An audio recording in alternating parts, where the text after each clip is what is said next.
Assalamualaikum warahmatullahi wabarakatuh. Perkenalkan, nama saya Kurniawan Widiono, mahasiswa Teknik Mesin Mercu Buana. Di sini saya akan mempresentasikan tentang fenomena penggunaan bahasa pergaulan di Indonesia.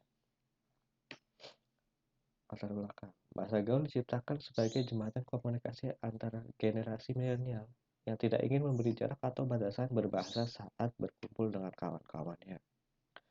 Salah satu media yang kini paling digemari oleh generasi milenial adalah media sosial. Untuk itu, dalam pembahasan ini akan menjelaskan makna dari bahasa gaul atau program yang biasa digunakan oleh generasi milenial dalam media sosial. Perkembangan bahasa ini menjadi pesat karena dapat mengakses situs jejaring sosial yang tidak hanya terbatas pada pengguna dalam negeri, namun juga luar negeri. Bahasa gaul jika digunakan dalam situasi normal atau dapat dipahami, namun sangat tidak tepat jika penggunaan bahasa ini digunakan dalam situasi yang formal. Banyaknya pengguna remaja dipicu oleh gengsi dalam diri mereka karena jika tidak menggunakan bahasa gaul, maka akan dicap oleh remaja lain dengan ketinggalan zaman. Oke, rumusan masalah di sini. Satu, bagaimana eksistensi bahasa Indonesia saat ini? Dua, apa pengaruh bahasa gaul terhadap Indonesia? Apa faktor yang mempengaruhi perkembangan bahasa gaul di Indonesia? Keempat, bagaimana mengatasi perkembangan yang pemakaian bahasa gaul terhadap remaja? Tujuannya di sini untuk mendeskripsikan pengertian bahasa, fungsi bahasa, pengertian bahasa baul, pengertian bahasa gaul. Manfaatnya sama sebagai penulis, sebagai wahana penambah pengetahuan dan konsep keilmuan, khususnya tentang kebahasaan. Pembaca sebagai media informasi tentang konsep kebahasaan yang baik secara teoritis maupun secara praktis. Pertama, pengertian bahasa. Kamus Besar Bahasa Indonesia atau KBBI secara teknologi mengartikan bahasa sebagai sistem lambang bunyi yang arbiter yang digunakan oleh anggota suatu masyarakat untuk bekerja sama, berinteraksi, dan mengidentifikasi diri. Bahasa adalah bunyi yang dihasilkan oleh alat ucap manusia. Bunyi yang dihasilkan oleh alat ucap lain. Bahasa berasal dari udara yang keluar dari paru-paru menggunakan pita suara di kerongkongan dan kemudian terujar lewat mulut. Menurut Karab dalam Semara Pradipa memberikan dua pengertian bahasa. Pertama, menyatakan bahasa sebagai alat komunikasi antara anggota masyarakat berupa simbol bunyi yang dihasilkan oleh alat ucap manusia. Kemudian yang kedua, bahasa adalah sistem komunikasi yang mempergunakan simbol-simbol atau vokal yang bersifat arbiter. Dari beberapa pengertian di atas dapat disimpulkan bahwa bahasa adalah bunyi yang dihasilkan oleh alat ucap manusia yang digunakan untuk berkomunikasi atau berinteraksi antara satu sama lain. Fungsi bahasa di sini pertama sebagai alat untuk mengungkapkan perasaan atau mengekspresikan diri. Bahasa digunakan untuk mengungkapkan ide atau gagasan, gambaran, maksud, atau perasaan. Sebagai alat komunikasi, bahasa digunakan dalam menyampaikan maksud seseorang kepada orang lain yang meyakinkan masyarakat dapat saling bekerja sama. Kemudian yang ketiga, sebagai alat berintegrasi dan beradaptasi sosial. Bahasa digunakan oleh manusia untuk beradaptasi dengan lingkungan masyarakat sosial. Sebagai alat kontrol sosial, bahasa mempengaruhi sikap, tingkah laku, dan tutur kata seseorang. Kemudian, pengertian bahasa baku dan bahasa gaul. Di sini pengertian bahasa baku setiap negara mempunyai bahasa resmi masing-masing pastinya. Dalam bahasa Indonesia, bahasa resmi itu disebut bahasa baku. Bahasa baku terdiri kata-kata yang baku. Kata-kata baku adalah kata-kata yang standar sesuai dengan aturan kebahasaan yang berlaku. Didasarkan atas kajian berbagai ilmu, termasuk ilmu bahasa, dan sesuai dengan perkembangan zaman. Dengan kata lain, bahasa baku adalah bahasa yang menjadi pokok, yang menjadi bahasa standar dan acuan yang digunakan sehari-hari pada bahasa percakapan maupun bahasa tulisan. Kemudian bahasa prokem atau bahasa gaul adalah ragam bahasa Indonesia non-standar yang lazim digunakan di Jakarta pada tahun 1970-an yang kemudian diganti oleh ragam yang disebut dengan bahasa gaul.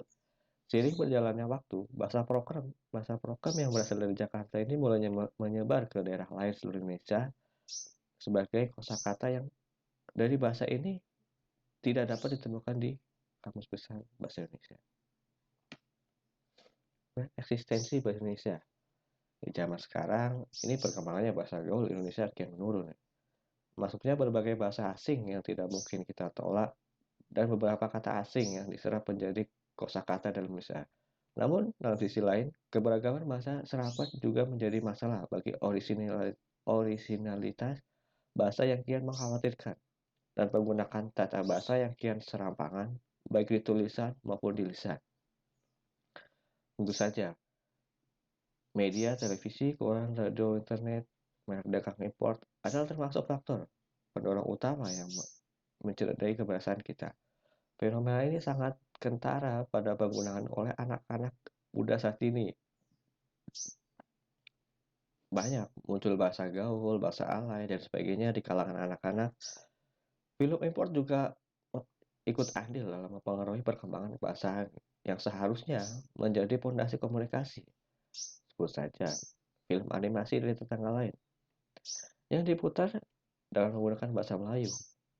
Merek dagang asing juga dengan seenaknya masuk dengan bahasa aslinya tanpa melakukan penyesuaian dengan bahasa nasional.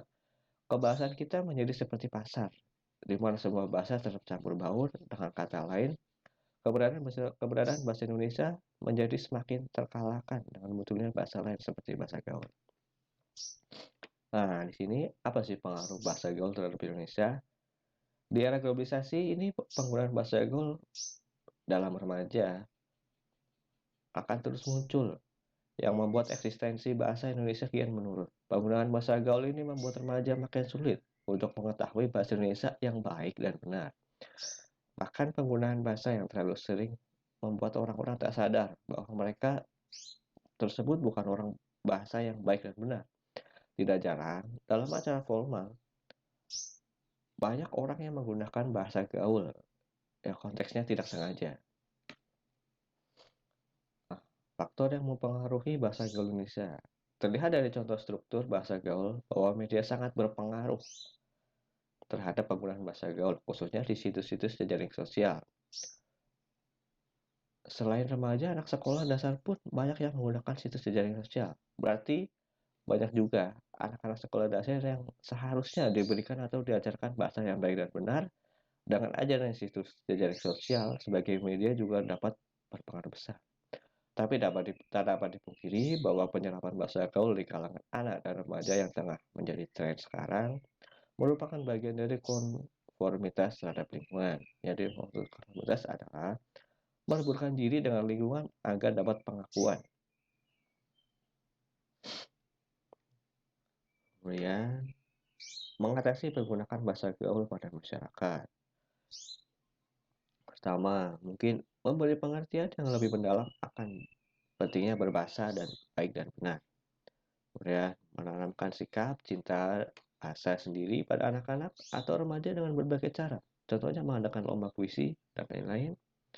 Dan yang paling penting adalah dimulai dari diri sendiri untuk menyadari bahwa bahasa Indonesia yang baik dan benar itu sangatlah penting. Jadi, dapat kita simpulkan, keberadaan bahasa gaul memang sangat mengganggu eksistensi Indonesia, namun di sisi lain, tidak bisa mencegahnya, apalagi di kalangan anak-anak dan remaja, karena perkembangan psikologis keduanya menuntut mereka agar diakui oleh masyarakat, dan salah satunya dengan mengikuti tren bahasa gaul itu sendiri. Oleh karena itu, perkembangan bahasa gaul tidak dapat dicegah, tetapi dapat diminimalisir jika kita kembali meningkatkan eksistensi bahasa Indonesia itu sendiri. Kemudian saran mungkin hendaknya lebih diadakan pemahaman yang lebih kepada anak-anak dan remaja. Mulailah dari diri sendiri untuk membudidayakan bahasa Indonesia dan meningkatkan kembali eksistensinya. Oke, sekian dan terima kasih atas perhatiannya. Wassalamualaikum warahmatullahi wabarakatuh.